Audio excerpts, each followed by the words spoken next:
Hello, everyone. Good afternoon. Let's see. Everything is working here. Yeah.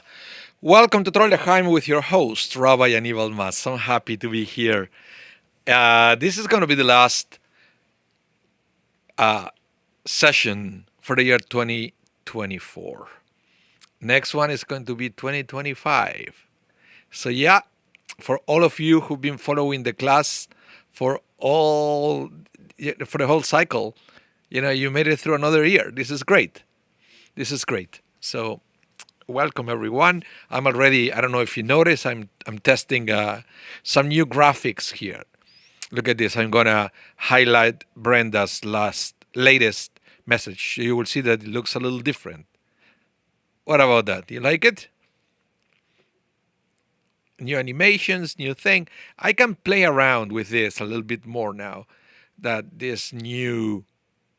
Where is it? Here. Let's see. Let's see what I got. Let's see what I got. New features that the program that I'm using is adding constantly. So look, I can do this. Look at this. What about that? You like this? Eh, not crazy. I'd rather have an old school here, but I don't know. Maybe this new year I will have more time, more time to play with all the things and to learn the new features that they are adding all the time. Brenda, you said here, what about a class on technology? I could do one. I prepared once, and you know what? It would be a shame if I never use it again. Um,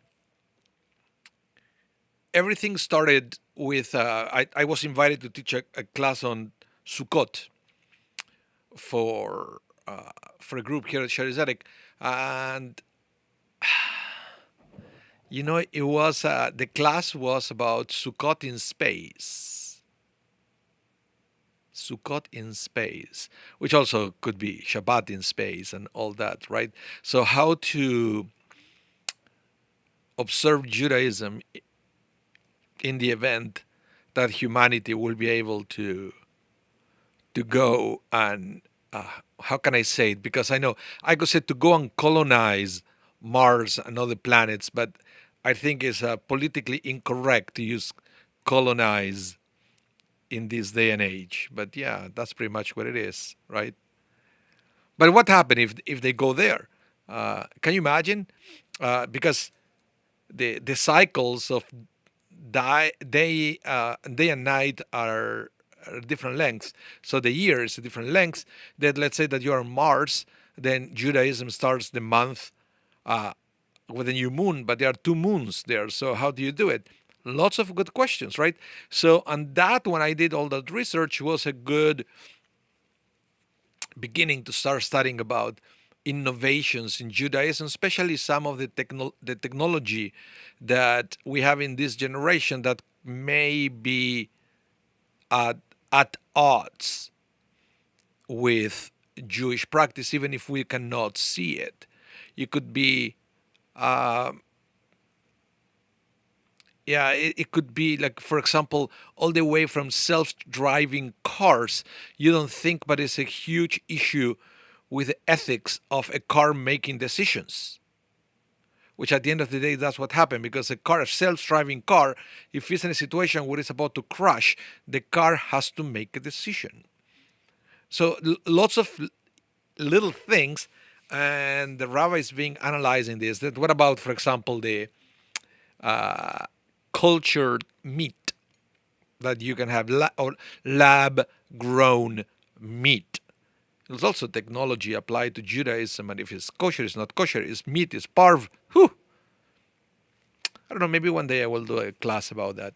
I don't know if the platform of Trollheim should be the right one, but I may do it at something else. I don't know. I don't know. We'll see. We'll see how this new year goes. But for now, welcome everyone. And as always, the last class of the year, I like to teach about Chanukah. And every year I bring new sources, new text. What am I saying this? Just because if you want to learn more about Chanukah, you can always go back to our archive of Torah L'Chaim. I have classes from previous years, and I also teach about Chanukah, but I use different sources. I teach about different aspects of Chanukah in previous classes, so you will see this one. It may be a little bit different of what I usually teach, but it's something new and refreshing. New and refreshing, let's put it that way, about Chanukah. Okay, so I think maybe we should start right away with all the with the class, because I don't know how long it's gonna take. It's just fascinating. So just a quick reminder: Chanukah is coming and is observed for 8 nights and days, starting on the 25th day of Kislev. That means that we are going to start on the evening of Wednesday, December 25th. Okay, and this is the biggest mistake that people make when they calculate Chanukah. People think that Chanukah ends on Wednesday, January 1st, when they light the last candle. Wrong. That's the beginning of the last day. Chanukah ends at the end of Thursday, January 2nd. Please remember that. And I've seen people coming to services. Well, in this year is different because you come on a Thursday and there is Torah reading, but we have Torah reading every day of Chanukah. So what happened is people come the last day of Chanukah and say, "Wow, the service is so long. Chanukah ended last night." No, Chanukah ends tonight, right? That's what happened the last day. So Chanukah doesn't end Wednesday evening on January 1st. It ends on Thursday evening, January 2nd. Just please remember that. It's very important. Well, I hope you have everything ready for Chanukah. You are going to need lots of candles, right? And stuff like that. So let's study about Chanukah. And again, if you have any questions about Chanukah that you would like me to answer during the class, I'll try to do my best. So please use the chat to let me know. Alanissim, you said, Brenda. Yep. We are not going to study Alanissim today, but what I want to show you is different sources that describe what happened in Chanukah. This is a very important thing to understand. And let me give you a little bit of a background of why I wanted to present this to you. Because to be honest, I learned what the Talmud had to say about it, and then pretty much all the other background about the Greeks and Antiochus, that he was a bad guy here of the Chanukah story, that entered to the temple and tried to make the Jews worship idols and to abandon Torah study and so forth. The guy, what happened with him, what was the motivation, many other things, it's not in the Talmud. We don't have that information there, or all the details and recounts about the wars of the Maccabees against the Greeks. You won't find it there. So sometimes, hello, Amparo, welcome. So we have to go to other sources, and sometimes it's very difficult to figure out what really happened. They are not really, how can I say this, fact proven sources about all the details. But there is something that I didn't know until I went into the seminary and somebody mentioned the book of the Maccabees. I said, what is that? What is a book on the Bible? In the Bible, book of Maccabees. I've never heard about it. And then my teacher explained, no. It's this is the thing. It's not in the Jewish Bible. It's in the Catholic Bible, and in the also in the Catholic Orthodox. So Roman Catholic Bible and Orthodox Catholic Bible, they add the first and second book of Maccabees, and for them that's part of the Old Testament. We call it the Apocrypha, and it's not part of our canon.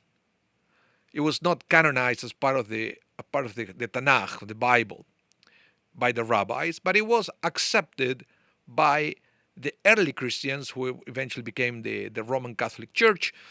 And but then the I said the Protestant, they don't have it. Okay, evangelical Bibles don't have the book of the Maccabees, just like our Bible doesn't have the book of the Maccabees. So it's kind of hidden.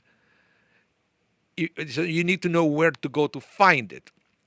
And so, but and it's interesting because what you need to know is the two books of Maccabees are not one of the continuation of the other. They are two different versions of what happened around the time of Chanukah, and it's all about the battles of the Jews against the Greeks. I believe Maccabees 1 is in Hebrew, Maccabees 2 is in Greek, and they were written a different. One probably was written in Israel. The other one was probably written in the diaspora, and you can tell that there are lots of oral stories around Hanukkah. So neither of the book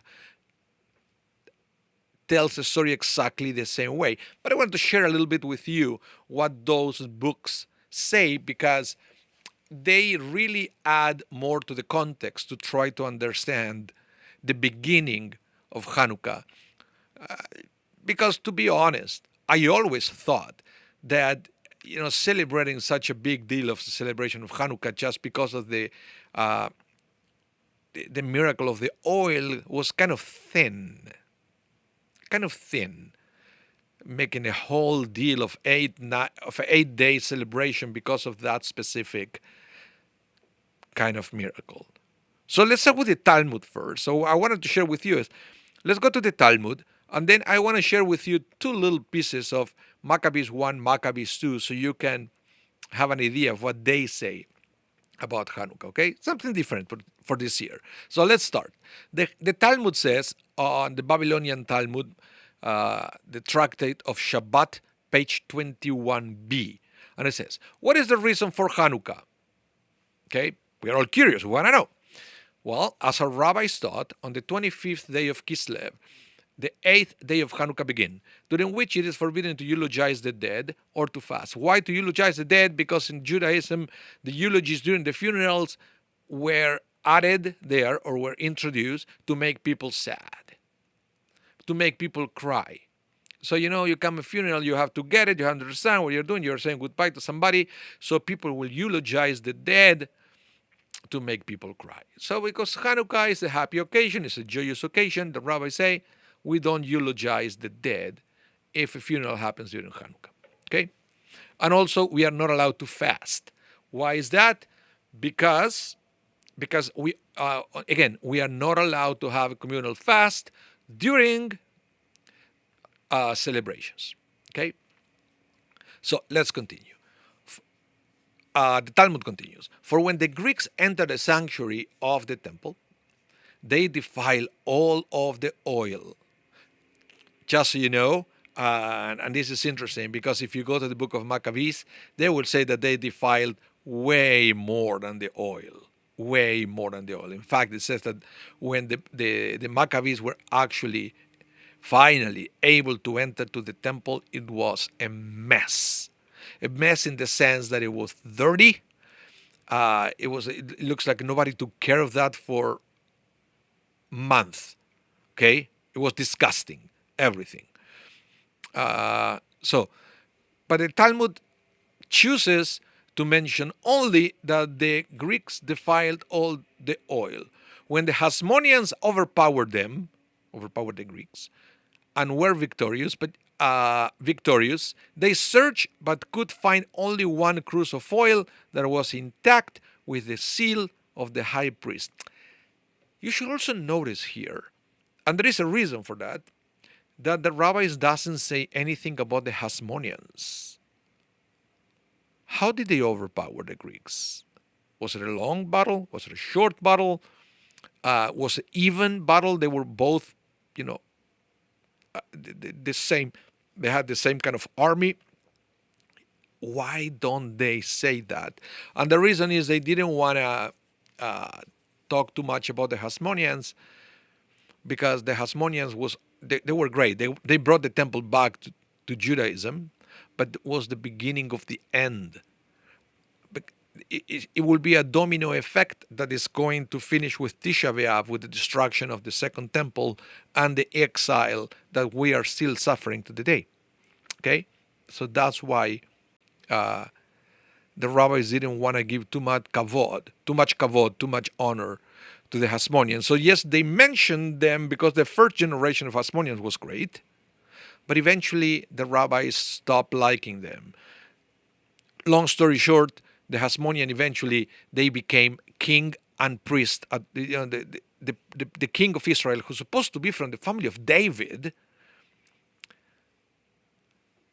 was a descendant of the Hasmonean family, which were Kohanim. They were priests, so they were descendants of Aaron, not David. So there was a big mess, and they were messing up with the Romans. So you get the picture. Okay, so when the Hasmonean overpowered them and were victorious, they searched but could find only one cruse of oil that was intact with the seal of the high priest. It contained only sufficient oil to kindle the menorah for one day, but a miracle occurred, and they were able to light with it for 8 days. The next year, they designated this day as a festival with the recitation of hymns, of praise, and thanksgiving. Okay, that's the Talmud. That's what the Talmud has to say about Chanukah. Not too much. Not too much. It doesn't present much of a historical context, right? And all the focus is on the oil.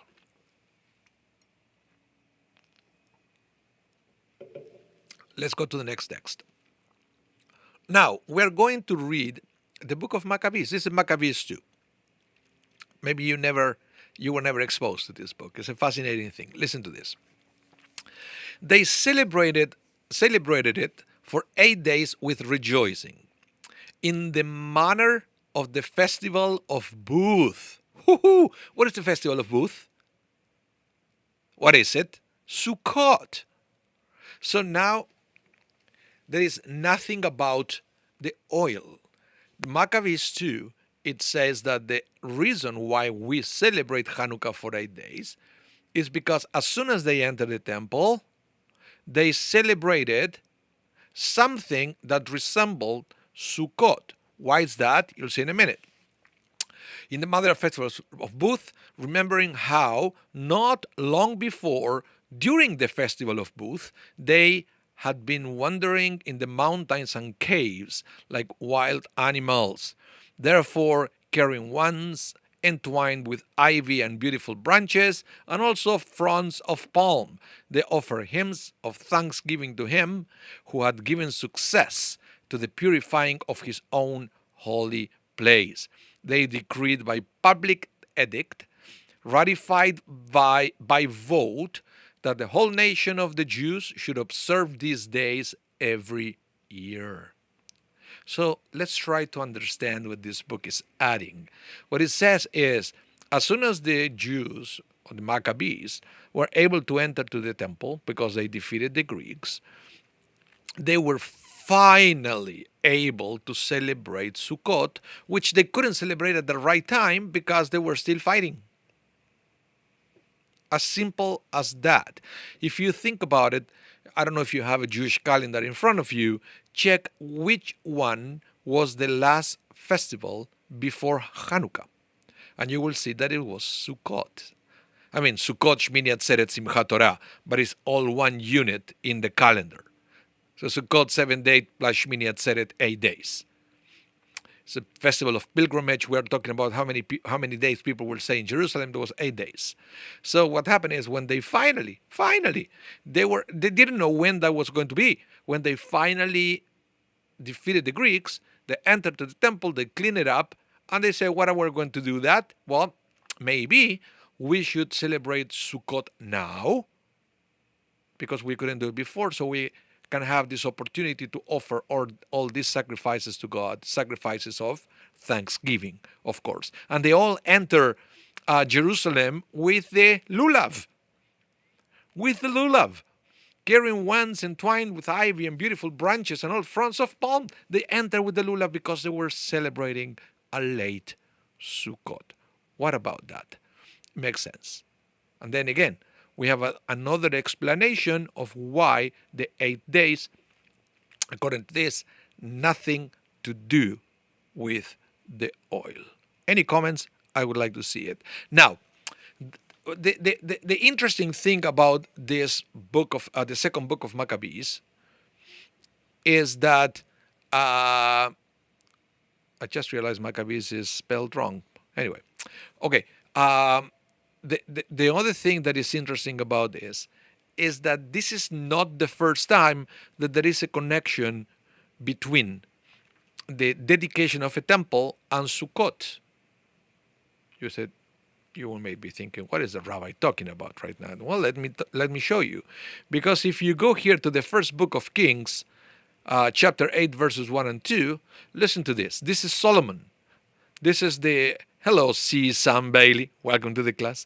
You will see here is, if you go to the book of Kings, about Solomon dedication, it says like this. Then Solomon convoked the elders of Israel, all the heads of the tribes and the ancestral chieftains of the Israelites before King Solomon in Jerusalem to bring up the Ark of the Covenant of God from the city of David, that is Zion. The entire body of Israel gathered before King Solomon when? At the feast of Booth, Sukkot, in the month of Eitanim, that is the 7th month. It's interesting that back then it looks like the 7th month wasn't called Kislev yet. It's called the month of Eitanim. Eitan means power. And there are different theories of why on the times of King Solomon, they will call the 7th month the month of Eitanim. One theory, why will it be the month of power, is because Eitanim, this is the 7th month. This is Tishrei. I'm confused. That it's not Chanukah. The dedication of the temple was in the month of Tishrei. So month of Tishrei was called the month of Eitanim. Why was it called the month of Eitanim, Tishrei? Because of all the holidays that contains. Rosh Hashanah, Yom Kippur, Sukkot, and Shmini Atzeret. So you have 4 festivals dedicated to God, and it was, Day of Judgment, Day of Atonement. We pray for rain. So there was the consideration that it was a lot of power on that month. I read about other theories. One was because of the stream of water were still strong at this time of the season.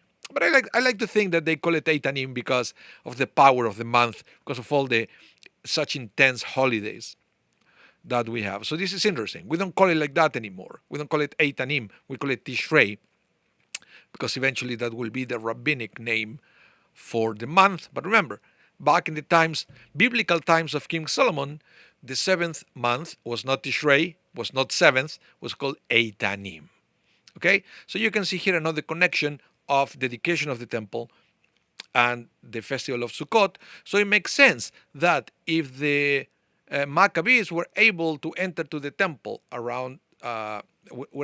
entered to the temple now in the time of Chanukah, they probably remember that the previous temple was dedicated during Sukkot, so they kind of replicated all the rituals of Sukkot when they entered to the temple, with the added bonus that also Sukkot was the last festival that they could not celebrate in the temple. So it makes sense. Any questions? I would like to see it in the chat.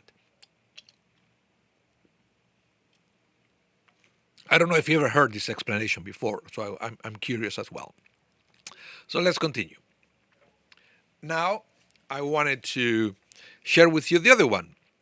You will see. The other one, this is from the first book of Maccabees. And I believe this is the one that was in Hebrew.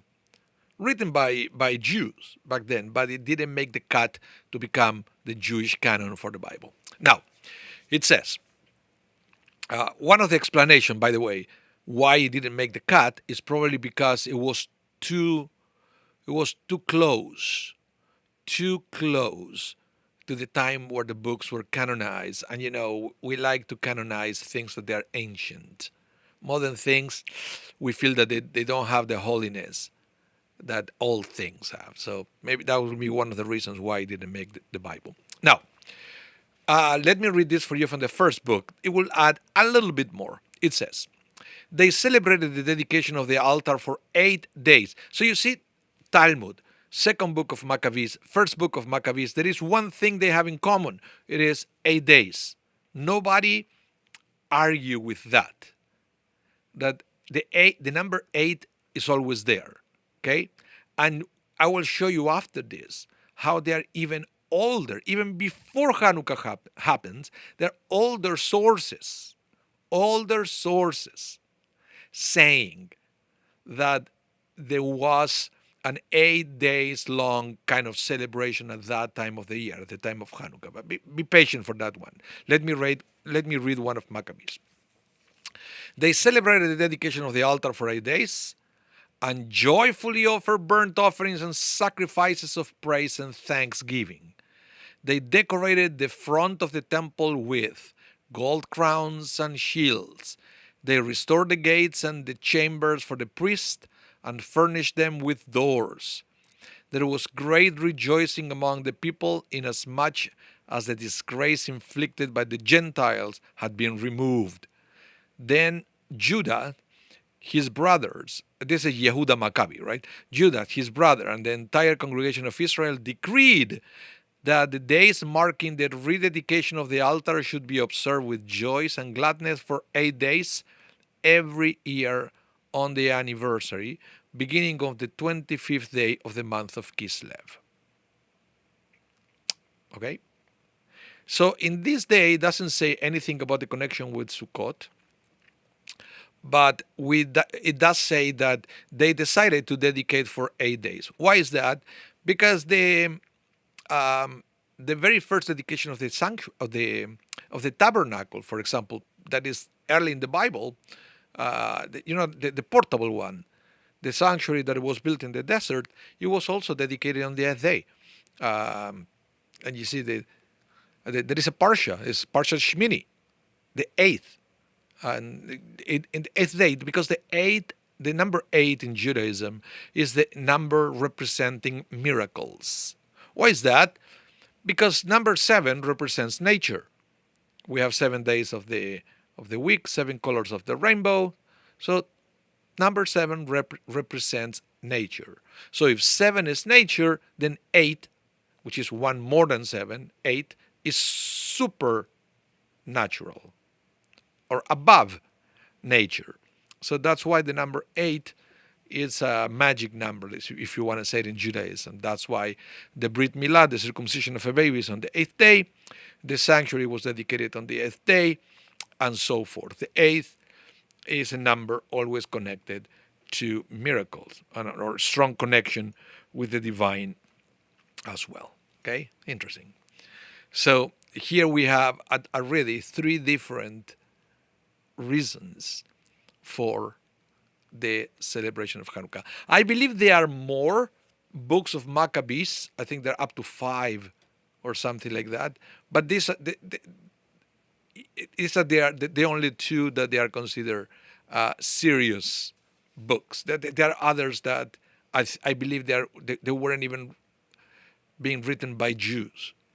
So they have a different kind of content. So only the 1 and 2 are the ones that sometimes we rabbis, sometimes we read to have a little bit more historical context of what happened in those days. Okay.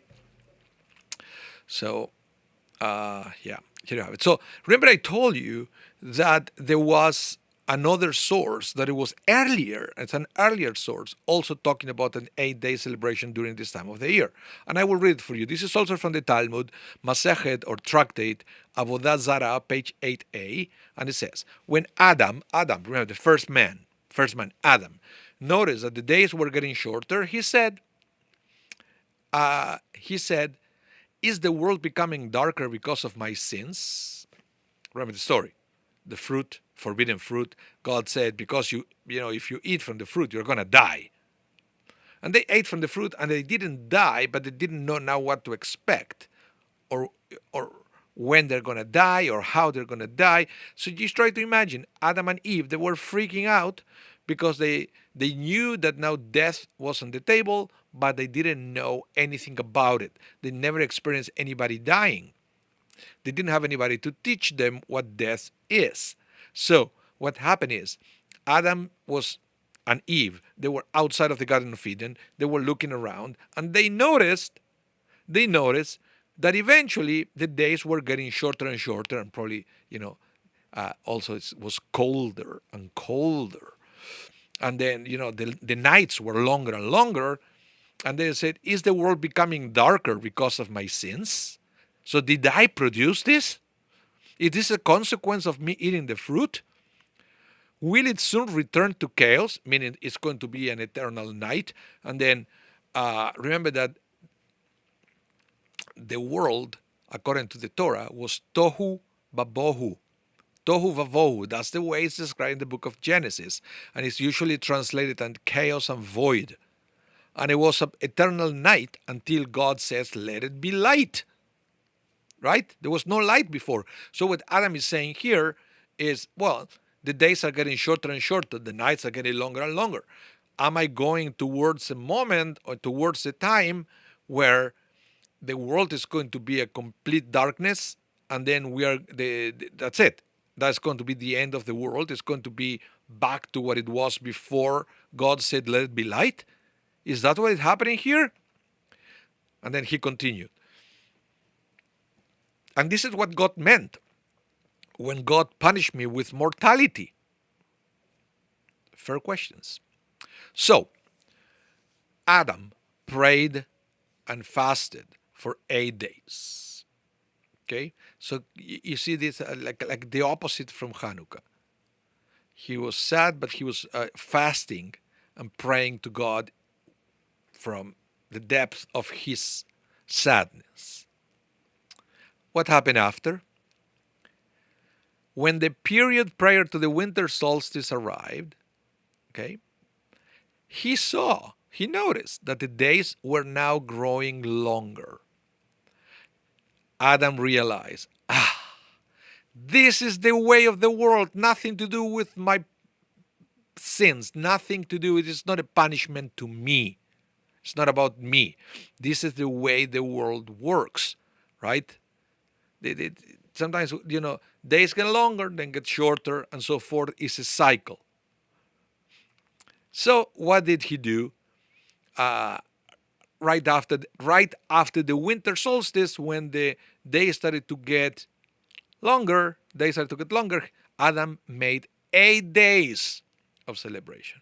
So, when is the winter solstice? Do you know that? Let's check.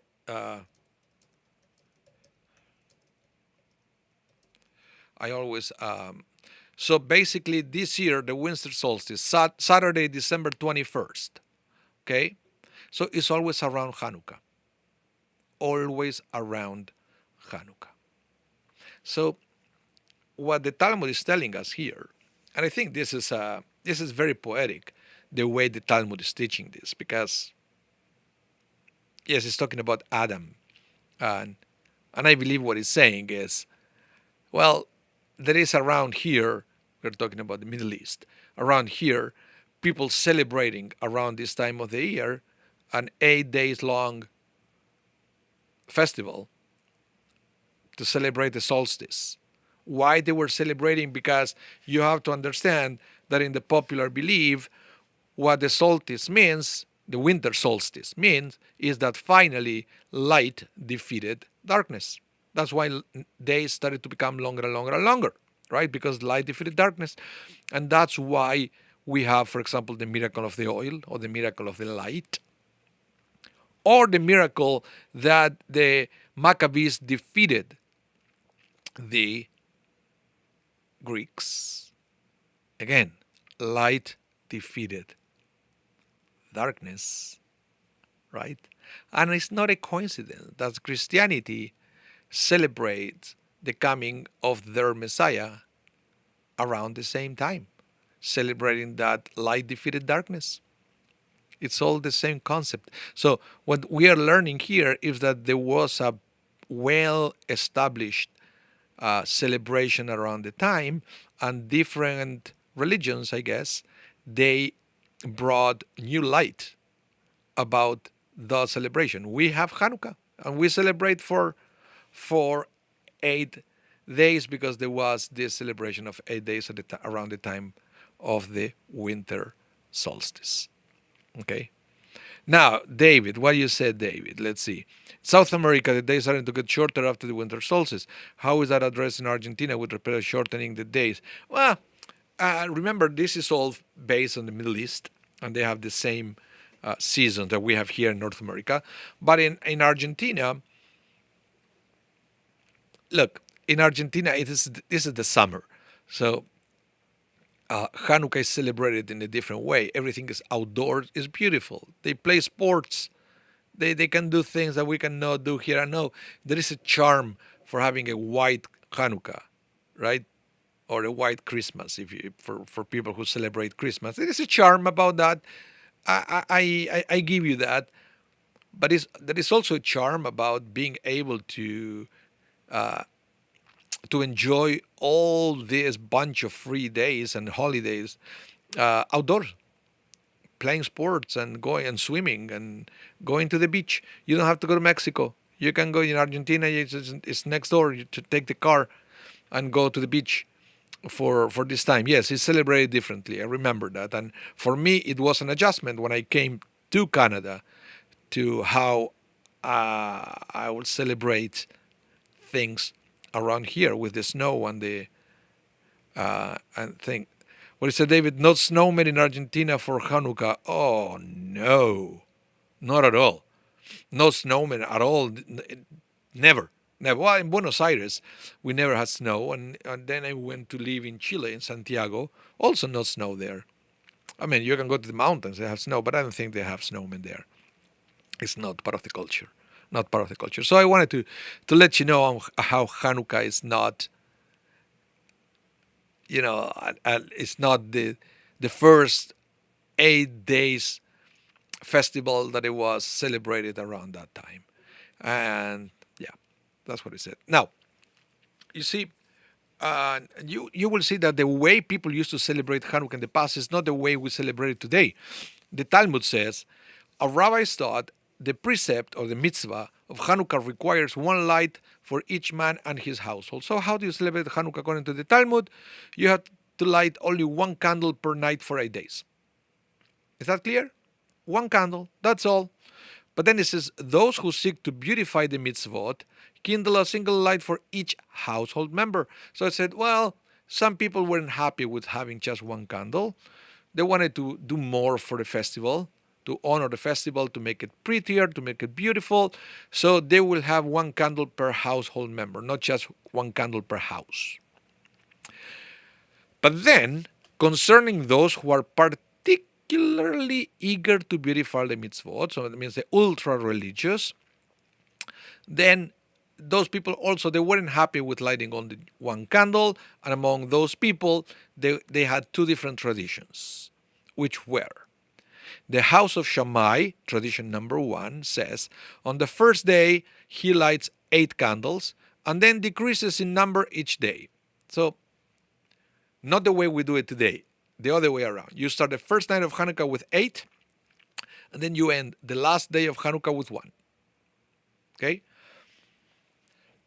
And Beit Hillel says, the second tradition, on the first day he kindles one light and then increases day by day, and then at the 8th day of Hanukkah we'll have the 8th. That's the way we do it. That's the way it was voted by the rabbis. And that's why, you see there, and actually you saw it, that one of the book of Maccabees said that they voted to decide that. And the way that pretty much the Talmud is saying, so it might be a connection there, that you have the opinion of Shammai, the opinion of Hillel, and then it was voted, and then the Beit Hillel opinion was the winner, and that's the way we celebrate Hanukkah in these days. Okay, so you can see that now here lighting the 8 candles has nothing to do. I mean, if I give you just this text, it doesn't tell you that this is because of the oil. It doesn't tell you this is because of Sukkot. It doesn't tell you anything. It just tells you the way you do it. Not the why, but the how.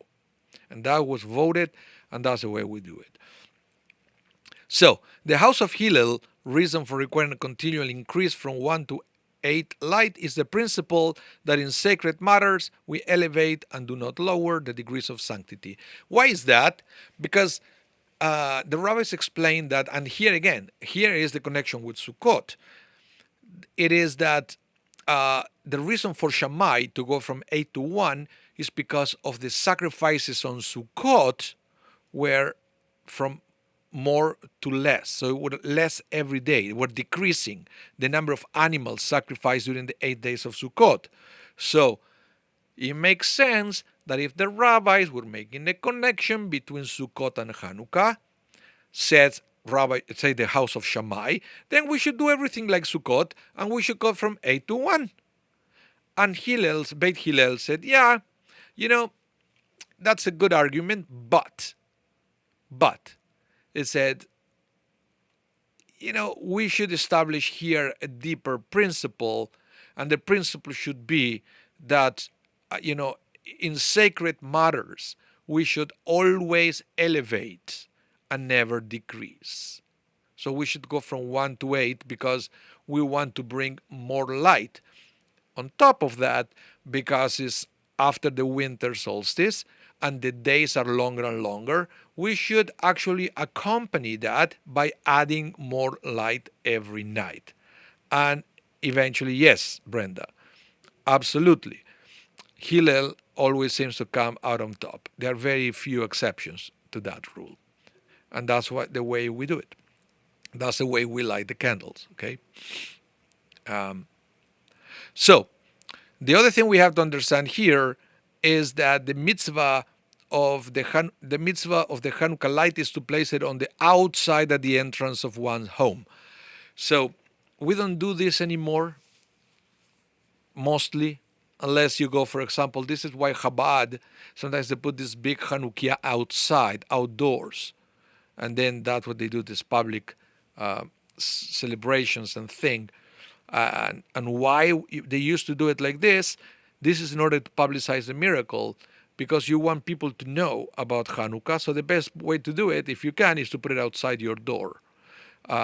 In this day and age, we usually put it inside, but near a window facing to the street, so people can still see it from there, because it's our obligation to publicize the miracle. In other words, what the rabbis are teaching is we have the obligation to spread the light. You understand the concept? It's beautiful. We have the obligation to spread the light of Chanukah. So, you will see that this concept of spreading light with the world is also embedded in Jewish practice. Let me read for you this text about even the menorah, as mentioned in Leviticus, where it says, Aaron the priest shall arrange the menorah outside the curtains in the tent of the meeting. And the Talmud asks, and does God need the light of the menorah? Really? Does God need our light? Think about it.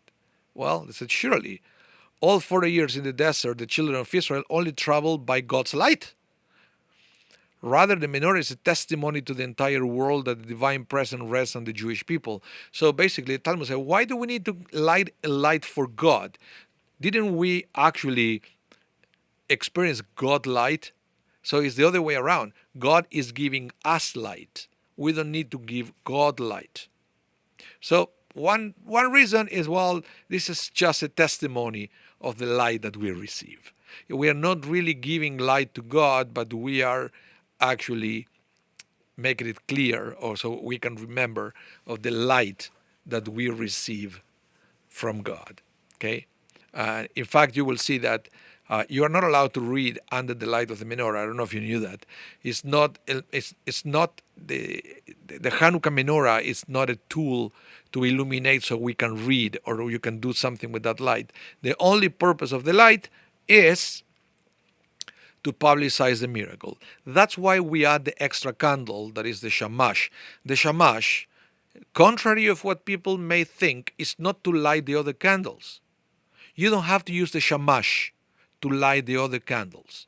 The only reason why we add the shamash is to add at least one light that is not commanded to bring light to illuminate the room. I know it's kind of weird, but halachically, that's the way around. Okay? So you have the 8 candles that they are halachically required for Chanukah, and those cannot be used to illuminate, just to publicize the miracle. So we add one more that is not required, and that's the one that bring lights to the place. So I always found it interesting. Okay, and that's the way we have the menorah. And now, again, I wanted to be sure that you understand this, that you don't have to use the shamash to light the other candles. Think about this. The real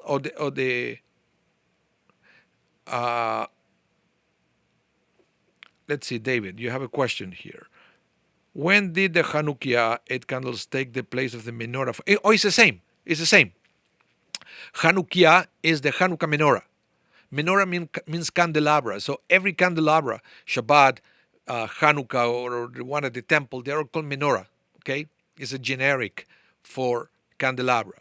Chanukah is the special menorah for Chanukah. Okay? And it was used just from the very beginning of the holiday. But you have to understand that the originals Chanukah was oil. The fuel was exclusively olive oil.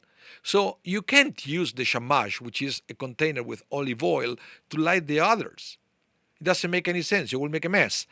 So you always use an external, like a stick or something with fire, to light all the lights. So you have to understand that you don't need to use the shamash to light the menorah.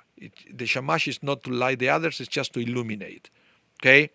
Very important thing to remember. And the other thing you have to remember is that when you say the blessings, first you light the shamash. Let me talk about the order. First the shamash, then you say all the blessings, and then you light the candles of the Chanukah. Okay? That's the order.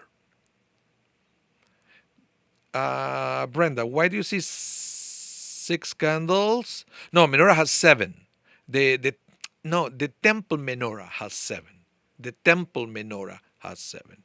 You can have any menorah with any number of candles. Okay? But the temple menorah had 7. 1 in the middle, 6 on the side.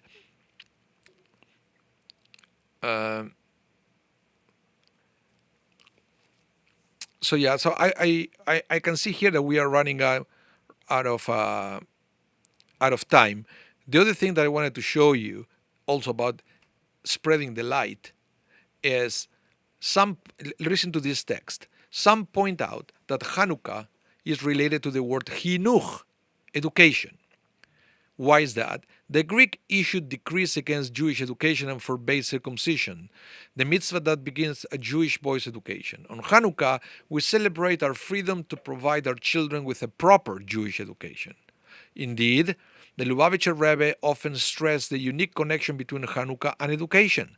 Chanukah is a special time to inspire children to connect to their heritage, as can be seen by the many Chanukah customs that specifically involve children, like the giving of Chanukah geld. Chanukah is an opportune time to reflect on our children's Jewish education and continued spiritual growth. As we learn from Chanukah candles, the way to fight darkness is not by maintaining the same amount of light we had in the past, but by always increasing the light. It's beautiful. And it also reminds me that we always make the mistake to try to water down Chanukah so it will look like Christmas. And you see that it defeats the purpose of Chanukah if we do that. Because Chanukah was all about, look about the Maccabees. Chanukah was all about the freedom of the Jews to express their Judaism, right, despite other cultures around us.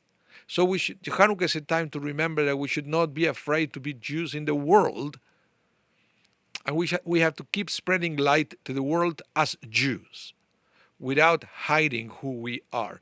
That's why the lights have to be outside, and that's we make Hanukkah very public. Okay? So, yeah, it's not about having a Hanukkah bush. It's about having a proper Hanukkah and so forth. And because it's connected also to Chinuch, to education, especially to Jewish education. This is very important on Hanukkah. Now, before I let you go, I want to make sure that you have it clear how and when we light the candles, Hanukkah. Okay? So remember, we start on Wednesday, December 25th. That night, we are going to recite 3 blessings. I'm going to tell you in a minute what the 3 blessings are. Just be patient. 3 blessings on the first night of Hanukkah. And when do we do that? After nightfall. Nightfall, you have to check your own calendar, wherever you live, to see when nightfall is. And you see, and you will light the shamash, and then if you are facing the menorah, you are going to start with we are going to put 1 candle on the far right. Then on Thursday, you are going, December 26th, you're going to recite only 2 blessings. In fact, you're going to keep reciting 2 blessings all the way to the end. Unless, for some reason, let's say that you couldn't light the first night of Hanukkah, so you start the second night and then you recite the 3 blessings. In other words, the 3rd blessing is recited only the first time that you light the Hanukkah for the season. Okay, the 3rd blessing, by the way, is the Sheheyanu. So you will recite only the first night that you have an opportunity to light the menorah.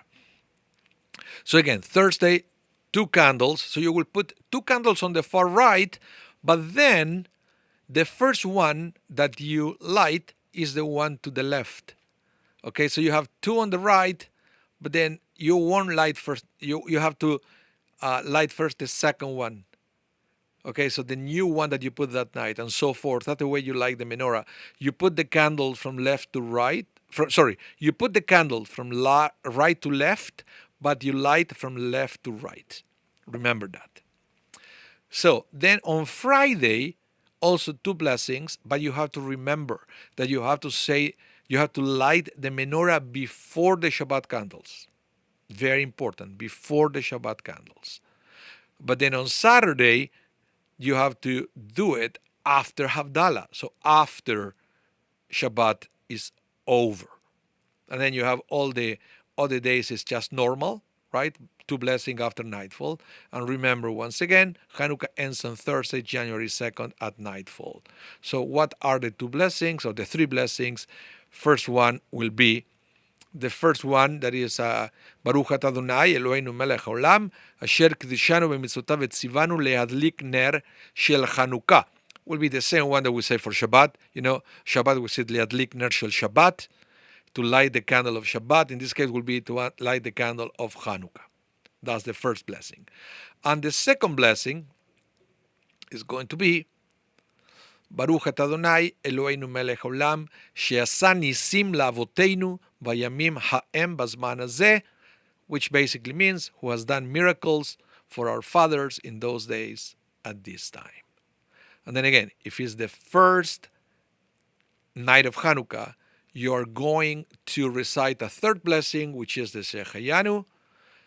But we thank God who has given us life, has sustained us, and has brought us to this time to celebrate Hanukkah. We are happy that God gave us life to celebrate Hanukkah, so we have a special blessing to thank God for that opportunity. Okay? And just remember, this is very important, that all the blessings are recited before lighting the menorah. Why the confusion? Because on Shabbat is the opposite. On Shabbat, first you light the candles, then you say the blessing. Why is that? Because on Shabbat we have the restriction. We are not allowed to use fire after Shabbat began. So once you say the blessing, saying it's Shabbat, then you cannot light the candles. So you have to light the candles before. But because on Hanukkah there is no restriction, then you follow the Jewish pattern, which is the blessing comes always after the action.